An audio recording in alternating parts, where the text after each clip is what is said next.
Decía, hoy es un día especial, ¿verdad?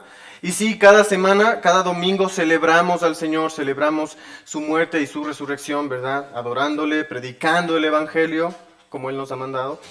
Pero hoy siempre es especial, ¿no? Es un día especial, es Semana Santa, y aunque normalmente esta semana hay un montón de debate y pelea entre los cristianos, ¿no? De si se debería celebrar Semana Santa, si no se debería celebrar Semana Santa, ¿no? Que unos dicen que sí, otros dicen que no, que son paganos y que no sé qué. Y ustedes se preguntarán si hoy vamos a hablar de eso, pues no, otro día. Pero yo no creo que no se deba celebrar, yo creo que sí se debe celebrar, y no por el tema de cómo lo hace tal vez otras iglesias, como por ejemplo la Iglesia Católica o en otros lugares, no a esa manera, pero celebramos la Pascua del Señor, celebramos la muerte y la resurrección de Jesús, ¿verdad? El viernes, Viernes Santo, se celebraba la crucifixión, la muerte de Jesús, ¿verdad? Y hoy, pues como decíamos hace un momento, leyendo el pasaje de Lucas, el Señor ha resucitado, y eso es lo que celebramos hoy, que Cristo vive. Amén. Y hoy quisiera hablar de eso, ¿verdad? Sobre la resurrección de Jesús. Y básicamente vamos a hablar de dos cosas. Uno, sobre la importancia de la resurrección. Y segundo, el gozo que nos trae la resurrección a los creyentes, ¿verdad?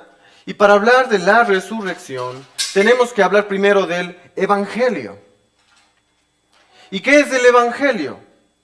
Algunos dirán, bueno, se trata de las buenas nuevas, de las buenas noticias de Jesús, ¿no es cierto? Que el Hijo de Dios se hizo hombre, vino a este mundo a morir en la cruz por los pecadores, para perdonarnos y comprar nuestra salvación por medio de nuestra fe en Él. Y eso es verdad. Obviamente es un resumen básico de lo que es el Evangelio. Pero uno se da cuenta que a menudo eso es normalmente todo lo que decimos sobre el Evangelio, ¿verdad? Muchas veces dejamos a un lado o pasamos por alto la resurrección cuando presentamos el Evangelio, cuando predicamos el Evangelio a alguien más. Olvidamos de esa partecita, ¿no? Nos quedamos en que Jesús murió por tus pecados y nos olvidamos una parte fundamental, que es la resurrección, porque la resurrección forma parte del Evangelio y es trascendental, es crucial dentro del Evangelio. Lo decía hace un momento, si Cristo no resucitó, nada tiene sentido. Y eso es lo que vamos a ver hoy, ¿verdad? Es muy común que los cristianos a veces dejemos de prestarle importancia o dejamos de lado a la resurrección de Cristo, ¿verdad? Como si no fuera fundamental o tan importante como la cruz, ¿no es cierto? Pero Pablo, el apóstol Pablo, en 1 Corintios capítulo 15, habla muchísimo sobre la resurrección y la importancia de la resurrección. Este es uno de los primeros pasajes que se escriben acerca de la resurrección. Y Pablo nos muestra que la iglesia en Corinto había olvidado la importancia de esta verdad, de esta resurrección. Incluso había personas ahí que negaban la resurrección, ¿verdad? O sea, puedes imaginarte eso, en una iglesia cristiana hay cristianos que no creen que Cristo resucitó. Una locura. Y Pablo está confrontándoles en eso, corrigiendo su teología, sus creencias, ¿verdad? Y por eso Pablo les recuerda a la iglesia en Corinto en qué consiste el Evangelio y les hace un resumen de eso, ¿verdad? Y en 1 Corintios 15, del 1 al 5, Pablo les dice, ahora les hago saber, hermanos, el Evangelio que les prediqué, el cual también ustedes recibieron, en el cual también están firmes, por el cual también son salvos, si retienen la palabra que les prediqué, a no ser que hayan creído en vano. Porque yo les entregué en primer lugar lo mismo que recibí, que Cristo murió por nuestros pecados conforme a las Escrituras, que fue sepultado y que resucitó al tercer día conforme a las Escrituras. Pablo empieza a a crear su argumento sobre la importancia de la resurrección, ¿verdad? Y como nos dice, según la Biblia, según la palabra de Dios, la Escritura, la resurrección es parte esencial del Evangelio. De ese Evangelio que somos llamados a creer para salvación y a proclamar, a predicar para que otros puedan recibir esa salvación. Nunca podemos dejar de lado la resurrección. Es importantísimo. Porque la resurrección es la forma en la que Dios dice que aceptó el sacrificio en la cruz de Jesús. Cuando Dios el Padre resucita por el poder del Espíritu a Cristo de los muertos, Él está diciendo, ese sacrificio fue aceptado en el cielo. Es importante, es fundamental. Y claro, la enseñanza sobre la resurrección de Cristo puede generar en algunos ciertas inquietudes, ciertas preguntas, sobre todo en los no creyentes muchas veces, ¿verdad? Si fue verdad, si no fue verdad, qué es lo que pasó. Y Pablo, en 1 Corintios, nos responde al menos 3 de esas preguntas. Y la primera es, justamente, ¿en verdad Cristo resucitó? ¿En verdad ocurrió la resurrección de Jesús? Y Pablo le recuerda a la iglesia de Corinto, en 1 Corintios 15, del 5 al 9, él nos dice que Jesús se apareció a Cefas y después a los 12. Dice, luego se apareció a más de 500 hermanos a la vez, la mayoría de los cuales viven aún, pero algunos ya duermen, ya murieron.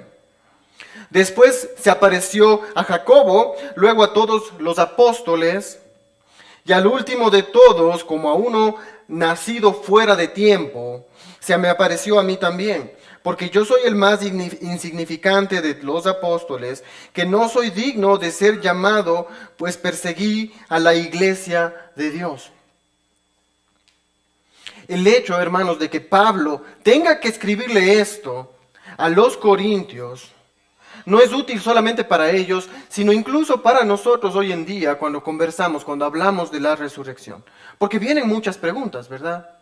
Y vienen muchas personas que dicen, no, la resurrección no es verdad, Jesús no resucitó, o yo no creo en esas cosas, ¿verdad? Y normalmente en nuestros tiempos tenemos esa tendencia a pensar que las personas de las épocas antiguas, como la gente en el primer siglo, eran más supersticiosas, ¿verdad? Y más fáciles de engañar con estos temas, más que nosotros, ¿verdad? Porque ahora somos tan intelectuales. Entonces, en ese tiempo era fácil. Si uno le decía a la gente, Cristo murió y resucitó, entonces se lo creían, así nada más. Eso es lo que a veces pensamos de la gente del primer siglo. Y aunque hay muchos argumentos a favor de la resurrección de Cristo, la calidad de los testigos que menciona Pablo en este pasaje es algo que vale la pena analizar, ¿verdad? Es algo que vale la pena. Y Pablo nos recuerda que en ese tiempo la resurrección no era algo que todo el mundo creía así nomás tan fácilmente, ¿verdad? Primero Pablo menciona a Pedro, ¿verdad? Un hombre que para el tiempo en el que Pablo escribe esta carta ya había sufrido un montón. Y después sería martirizado y asesinado por su fe. Después menciona a los otros apóstoles que también fueron martirizados y asesinados, menos Juan. Y después menciona a 500 personas que vieron a Jesús resucitado, ¿no? Y él dice, muchos de los cuales aún vivían en ese momento, en el momento en el que Pablo había escrito esa carta. Algunos vivían todavía. Y entonces es como que Pablo les está diciendo, ok, ustedes no me creen que Jesús resucitó. Ustedes no creen en la resurrección de Cristo. Pues pueden ir tranquilamente a Jerusalén. Vayan, interroguen, vayan a entrevistar a los testigos que vieron a Jesús, ¿verdad? Que algunos siguen vivos, vayan y pregúntenles. Pregúntenle a Pedro por qué sufre tanto, ¿verdad? Pregúntenles a los demás por qué están dispuestos a sufrir tanto si Cristo no resucitó. Vayan, pregúntenles a esos que han soportado tanta persecución, tanto maltrato por parte de los judíos y de los romanos. Sería fácil, dice Pablo, que yo quedara en ridículo si es que estoy equivocado. Lógico. Si Cristo no resucitó, lo único que hacemos es el ridículo, ¿verdad? Y después Pablo se añade a él mismo su testimonio en la lista de testigos, porque él fue un testigo de la resurrección de Cristo. Cuando Jesús resucitado se le aparece a él en el camino a Damasco, Pablo es transformado.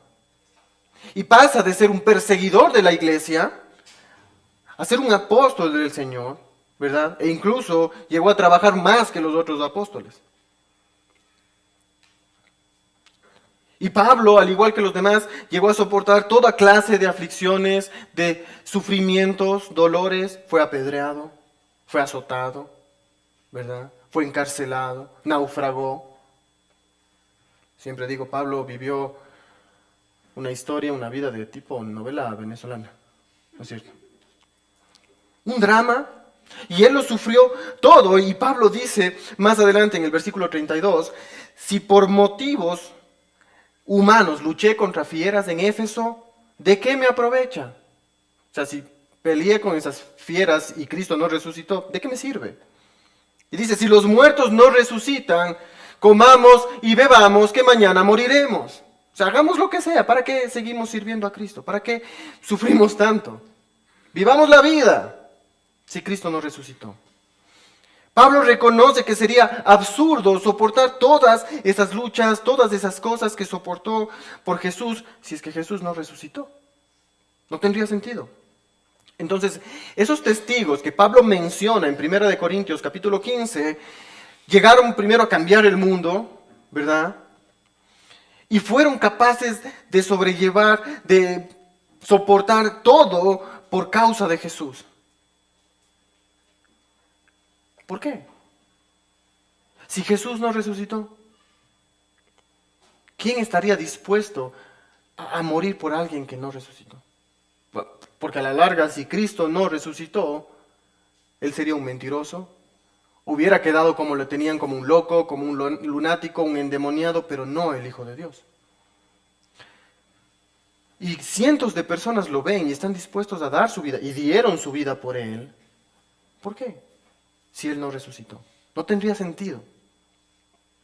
Entonces, ¿no sería sensato, lógico, creer entonces en el testimonio de estas personas?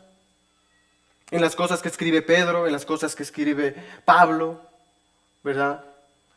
En lo que vemos en el libro de los Hechos, a un Cristo resucitado. Él resucitó. No hay cómo negarlo, él resucitó. Segunda pregunta. ¿Cuán importante es la resurrección de Jesús? ¿Por qué es tan importante la resurrección de Jesús? Pablo nos enseña además lo que debería ser obvio para toda persona, sea cristiana o no, creyente o no creyente. Lo que dice Pablo es, sin la resurrección de Jesús, el cristianismo es una pérdida de tiempo. No tiene sentido. O sea, el cristianismo no tiene ninguna razón de ser si la resurrección no ocurrió en realidad. No tiene sentido.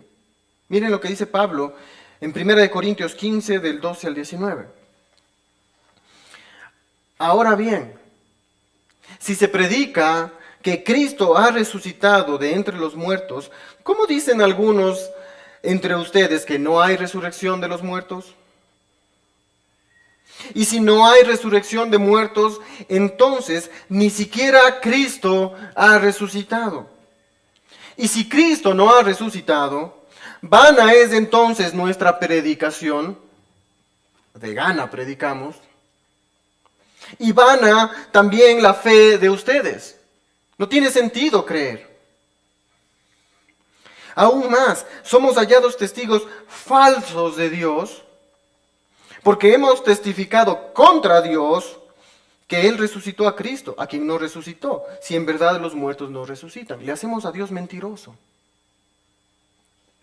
Porque si los muertos no resucitan, entonces ni siquiera Cristo ha resucitado. Y si Cristo no ha resucitado, la fe de ustedes es falsa, todavía están en sus pecados. No han sido salvados. Si Cristo resucitó, no hay salvación.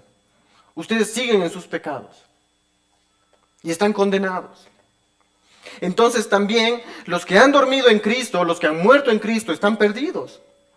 Si hemos esperado en Cristo para esta vida solamente, somos de todos los hombres los más dignos de lástima. Si Cristo no resucitó, nada de lo que hacemos aquí cada semana tiene sentido. Y entonces sí, toda la gente tiene la razón de burlarse de los cristianos. Si Cristo no resucitó, creemos en vano, no tiene sentido nuestra fe. No sirve de nada.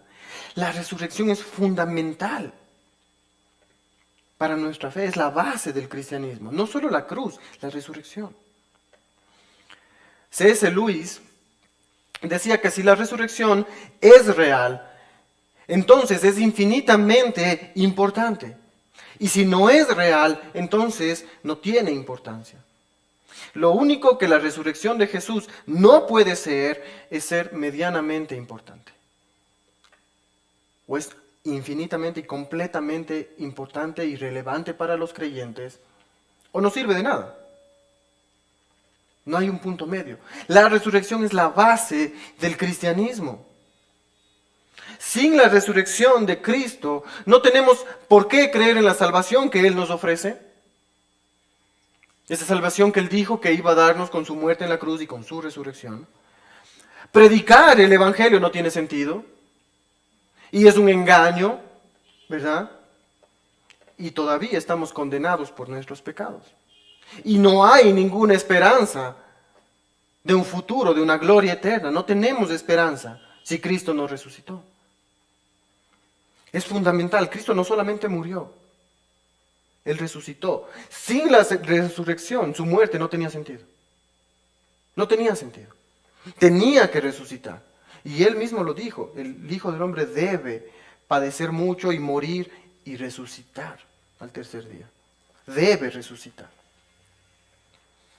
Además, si es que esta es la única vida que hay, y no hay una vida después, no hay esa vida eterna en el reino de Dios, entonces, seguir a Cristo es una pésima idea, ¿verdad? Es una locura, porque nos demanda demasiado, exige demasiado de nosotros.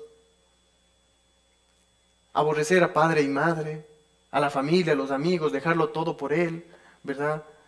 Matar la carne, los placeres. ¿De qué sirve todo eso si no hay una vida después de esto? Podríamos más bien dedicarnos a otras cosas, ¿verdad? A nuestros placeres, sin importar las consecuencias, porque no habría consecuencias. Ya no serviríamos a Dios, no tendría sentido servir a Dios, mejor nos serviríamos a nosotros mismos, a nuestra carne, a nuestro cuerpo, a nuestro placer, y nos dedicaríamos a todo lo que el mundo ofrece. Eso es lo que Pablo dice, ¿verdad? Si los muertos no resucitan, comamos y bebamos. ¿Para qué vivimos sacrificándonos? ¿Para qué sufrimos tanto? Comamos, bebamos, disfrutemos de este mundo, que mañana nos vamos a morir y ya está. Y ahí se acaba. Pero la resurrección es real. Y Cristo resucitó. Y eso lo cambia todo. Es real. Y es fundamental. Y tercera pregunta, ¿cómo debemos vivir a la luz de esa resurrección? La resurrección es real. ¿Cómo debemos vivir por causa de esa resurrección? Pablo no solo quiere convencernos de la veracidad de la resurrección y de su importancia, sino que también quiere hacernos ver cómo esa resurrección debe impactar nuestras vidas y cómo debe influenciar nuestras vidas y nuestro estilo de vida.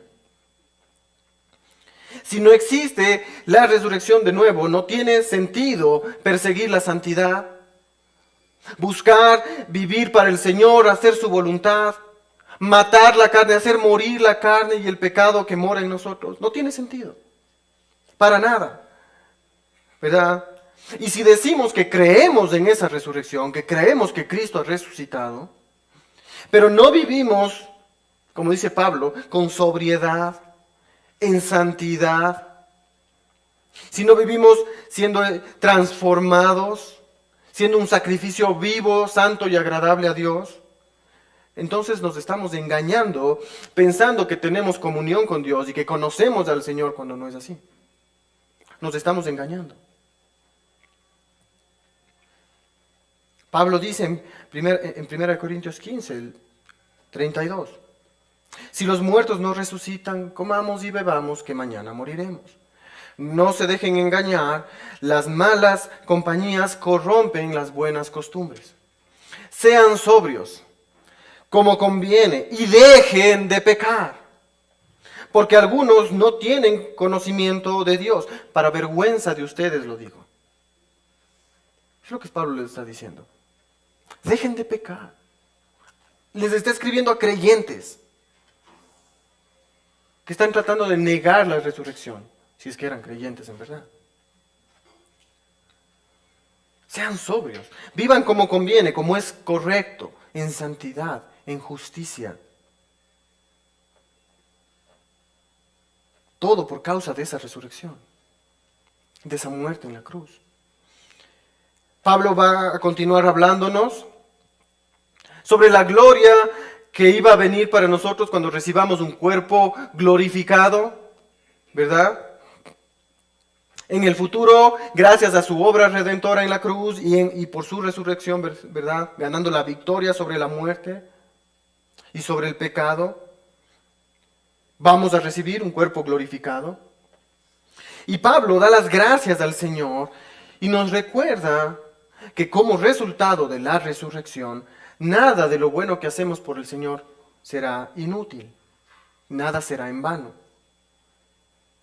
Dice el versículo 56, el aguijón de la muerte es el pecado, y el poder del pecado es la ley.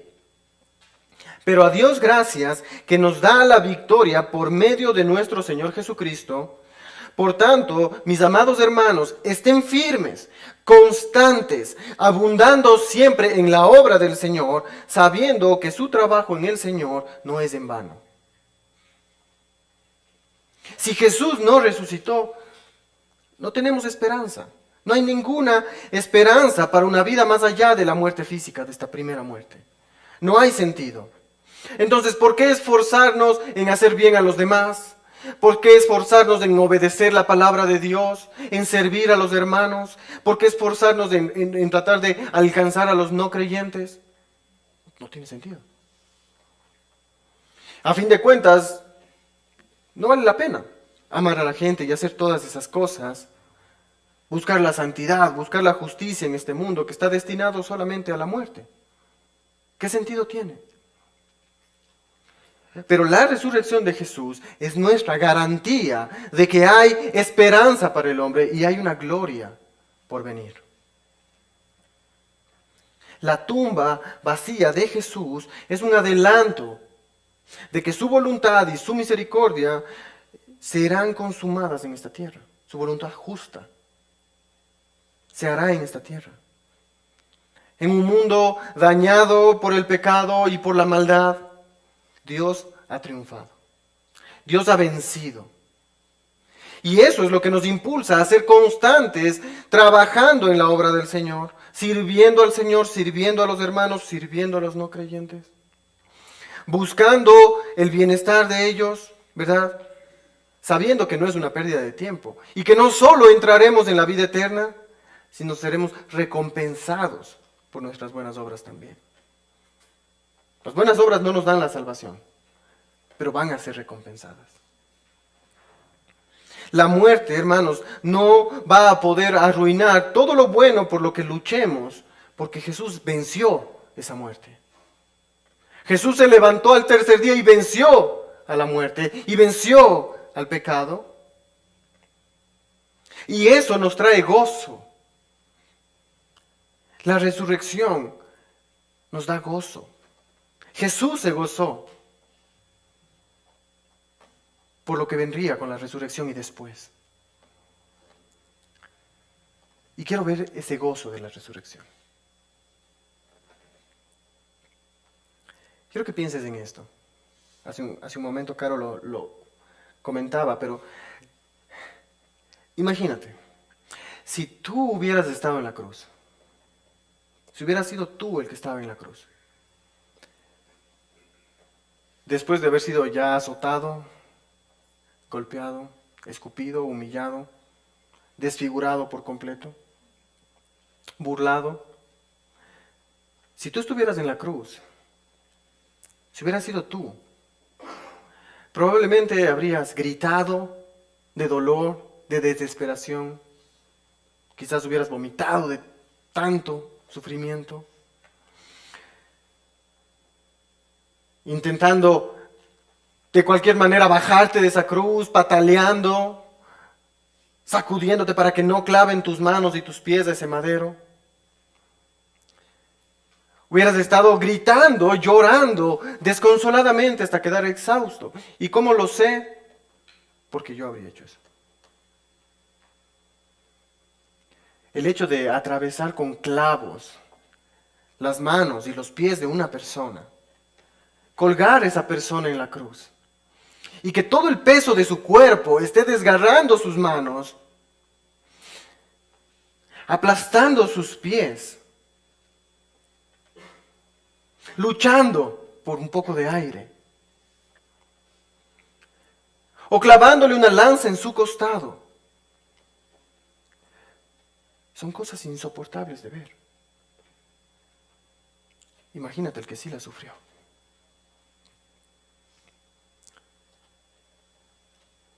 Jesús soportó todo eso.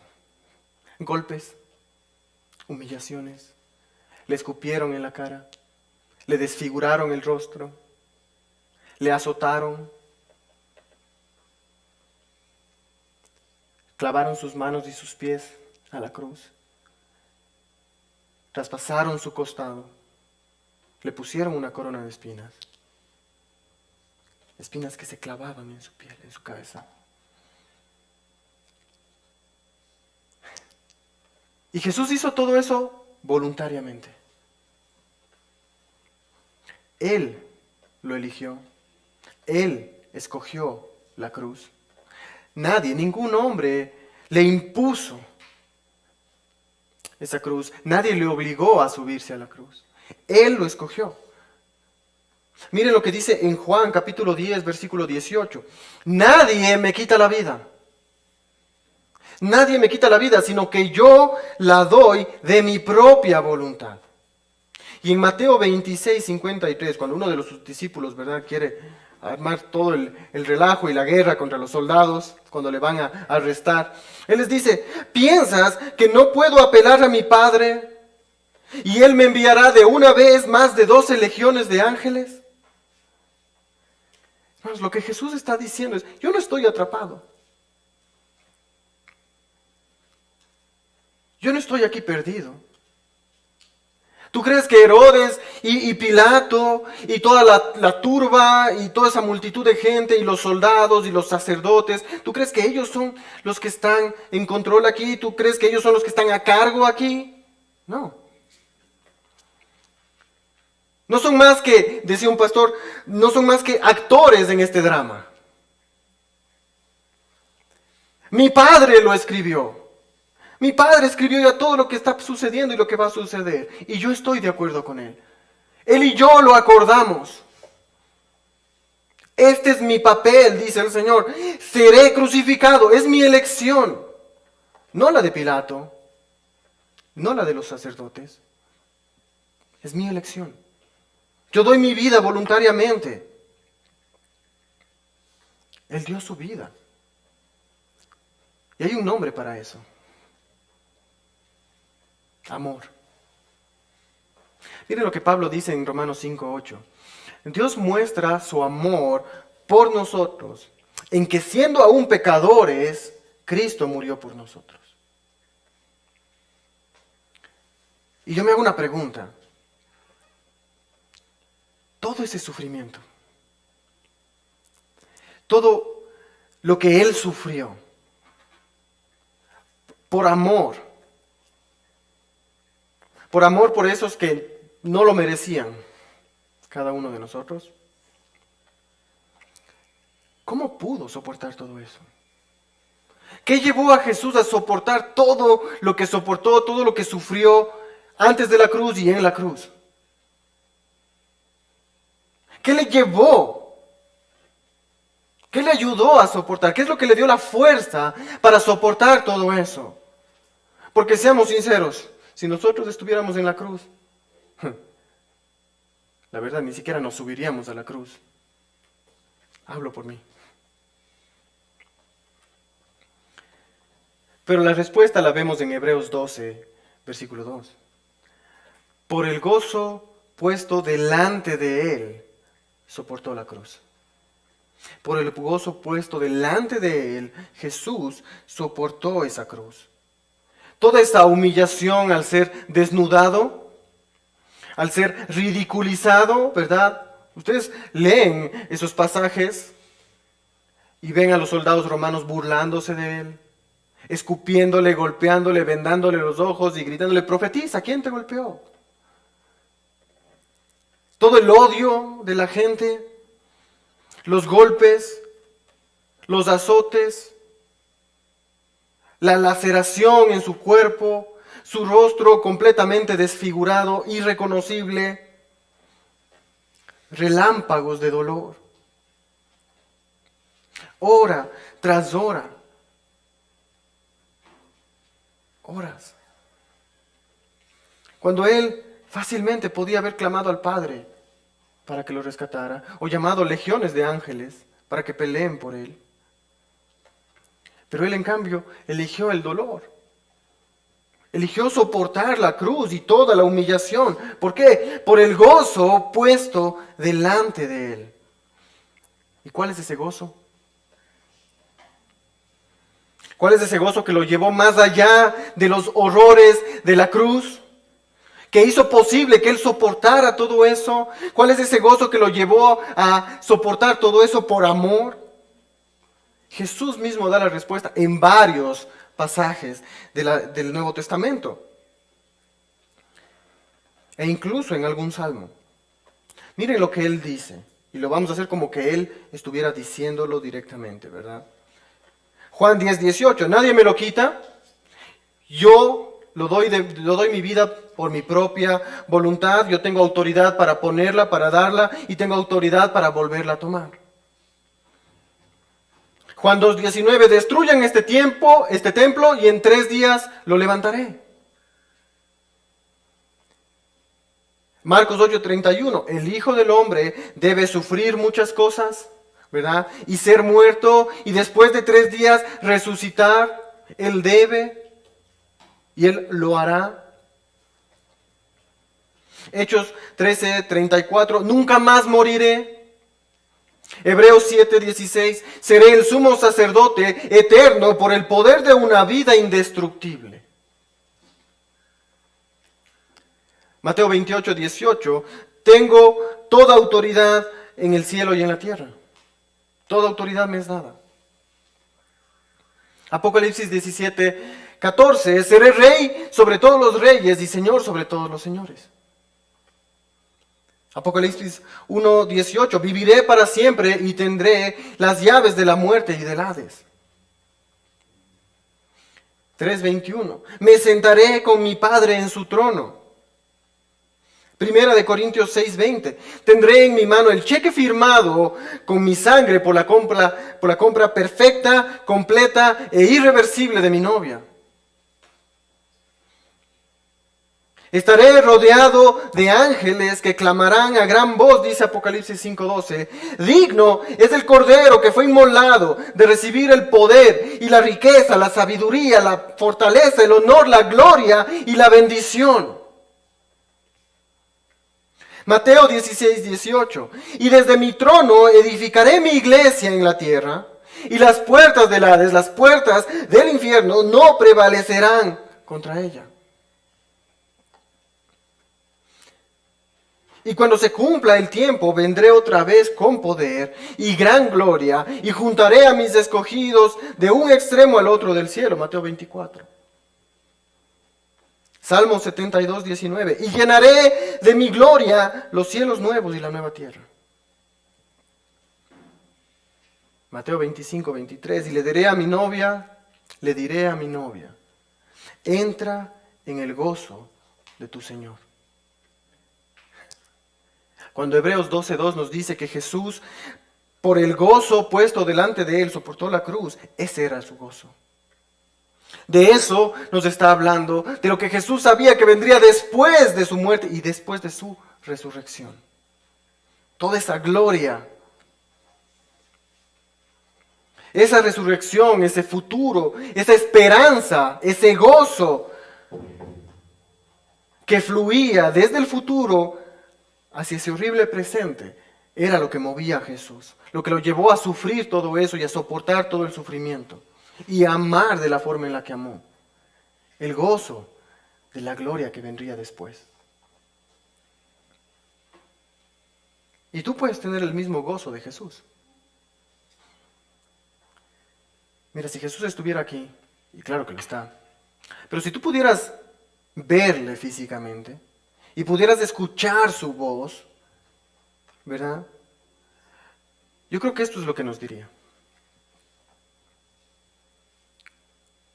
Como dice en Juan 15:11, estas cosas les he hablado para que mi gozo esté en ustedes y su gozo sea perfecto, o sea, completo. Dios quiere que el gozo que estaba delante de Jesús, ese gozo que le ayudó y lo llevó a soportar todo lo horrible de la cruz, lo que lo ayudó a sobreponerse a todo ese sufrimiento, Él quiere que ese sea tu gozo. El gozo que Jesús tenía, que Jesús tiene, ese quiere que sea tu gozo. Esto es lo que significa ser cristiano, hermanos. Es abrazar a Cristo en su totalidad, no solo en los buenos momentos. Abrazar a ese Cristo que sufre, a ese Cristo resucitado, a ese Cristo que reina, a ese Cristo que viene pronto y que te dice en todo momento, he venido para que mi gozo esté en ti y para que tu gozo sea completo. Él es tu gozo y nos gozamos en Él. Dice John Piper que la razón por la que la resurrección tiene un poder explosivo en nuestras vidas ahora es la misma razón por la que tuvo un poder explosivo en la vida de Jesús el Viernes Santo. En su caso, la esperanza de la resurrección fue el gozo que lo retuvo, que lo mantuvo en la cruz. Y así es con nosotros. Por el gozo que se nos presenta en la resurrección, soportamos el costo del amor, por alto que sea. Lo soportamos todo por el gozo que viene con la resurrección de Cristo. Nuestro gozo está en la gloria de la esperanza futura, en esa gloria futura que será revelada. Esa gloria que veremos cuando estemos en la presencia de Dios en la eternidad. Eso es lo que nos mueve. Como dice Pablo, soportamos todo en esta vida, ¿verdad? Todo sufrimiento, todo dolor, toda angustia, tentación, persecución, ataques de enemigos, burlas, todo lo soportamos por la gloria que ha de venir. Cristo resucitó y Él venció a la muerte y Él venció el dominio del pecado. Y todos los que hemos puesto nuestra fe en Él, podemos gozarnos en su resurrección. Porque ahora tenemos la victoria que Él consiguió, que Él ganó para nosotros en la cruz del Calvario. Nos regocijamos en su muerte y nos regocijamos también en su resurrección. Porque morimos con Él, pero resucitamos también con Él. Y cuando Cristo venga a reinar, seremos glorificados. Recibiremos un cuerpo perfecto, ¿verdad? Y así ya la muerte jamás tendrá poder sobre ninguno de nosotros. Pablo explica esto en 1 Corintios 15, 55 y 54, perdón, 54 y 55. Estaba yendo al revés. Pero cuando esto corruptible se haya vestido de incorrupción, y esto mortal se haya vestido de inmortalidad, entonces se cumplirá la palabra que está escrita: devorada ha sido la muerte en victoria. ¿Dónde está, oh muerte, tu victoria? ¿Y dónde, oh sepulcro, tu aguijón? Esa es nuestra esperanza. Ese es nuestro gozo, la gloria que está por venir. Para eso soportamos todo lo que tenemos que soportar en esta vida, por lo que viene. No solo por lo que Dios nos pueda dar aquí en esta vida, sino por lo que vamos a tener en la vida eterna. Eso es lo que nos mueve y eso es lo que nos ayuda a soportar todo lo que soportamos aquí. Por eso Pablo dice en Romanos 8, 18, pues considero que los sufrimientos de este tiempo presente no son dignos de ser comparados con la gloria que nos ha de ser revelada. No hay comparación. ¿Y Pablo sabría de sufrimiento? A veces pienso, si yo creo que sufro, solo tengo que leer a Pablo. Y digo, bueno, el hombre sabe. Y él dice, no hay nada de lo que estemos viviendo ahora se compara con la gloria que ha de venir.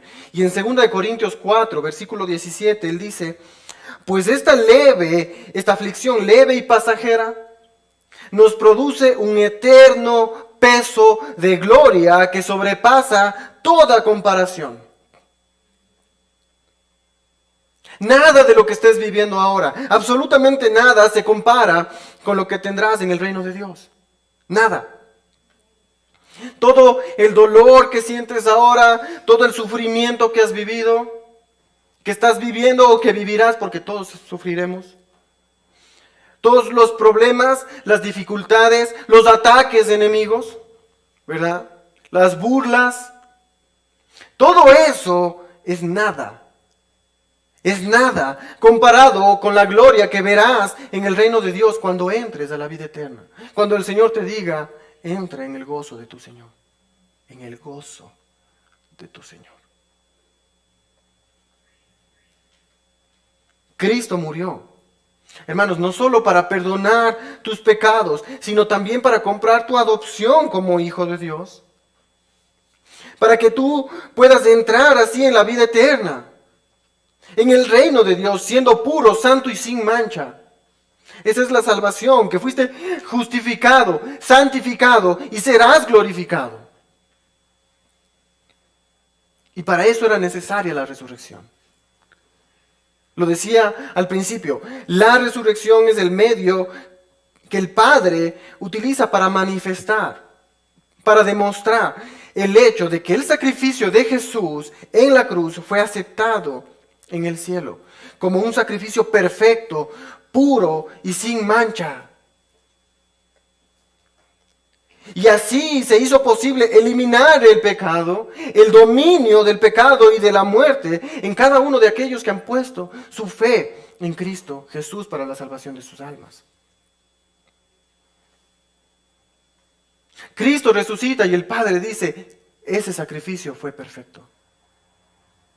Sirvió. Si Cristo no resucitaba, su muerte era en vano. Y de nuevo, todo lo que hacemos aquí, todo lo que creemos y predicamos, no tiene sentido. Pero Él resucitó. Miren, cuando Cristo murió, nosotros morimos con Él, los que creemos en Él. ¿Verdad? Eso es lo que nos dice Pablo en Romanos 6. Y Él fue sepultado y nosotros, por medio del bautismo, somos sepultados con Él. Y Él resucitó y por esa resurrección nosotros podemos también andar en novedad de vida, en nueva vida. Y como resucitamos con Él, cuando Él venga en su gloria, cuando venga a reinar por siempre, nosotros estaremos allí con Él. Y no solo vamos a ser espectadores, vamos a gobernar con Él. Y vamos a ser su esposa, glorificada, santificada y purificada por la sangre que fue derramada en la cruz del Calvario. Ese es nuestro gozo. Esa es nuestra esperanza. Eso es lo que produce la resurrección de Jesús en nosotros. El gozo de la gloria venidera. Si hay alguien aquí sin Cristo hoy, esa también puede ser tu esperanza. También puede ser tu gozo. Solamente necesitas venir a Cristo en arrepentimiento y fe. Pídele perdón por tus pecados, por tu rebelión contra Él, y Él te va a mostrar misericordia, y Él te va a dar el perdón que tanto necesitas, ¿verdad?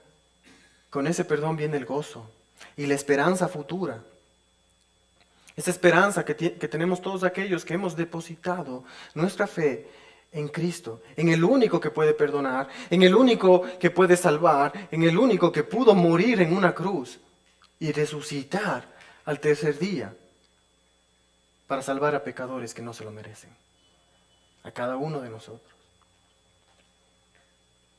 Solo tienes que venir a Cristo. Y junto con la salvación de tu alma vas a recibir el gozo que viene con la resurrección de Jesús. Él murió y Él resucitó. Y en esa resurrección tenemos esperanza. Y todo, como dice Pablo, todos los sufrimientos de ahora, todas las aflicciones son leves, son nada, comparados con la gloria que ha de venir. Nos mantenemos firmes, constantes, confiados por la gloria que ha de venir. Cristo es nuestra gloria y un día viviremos en su gloria. Amén.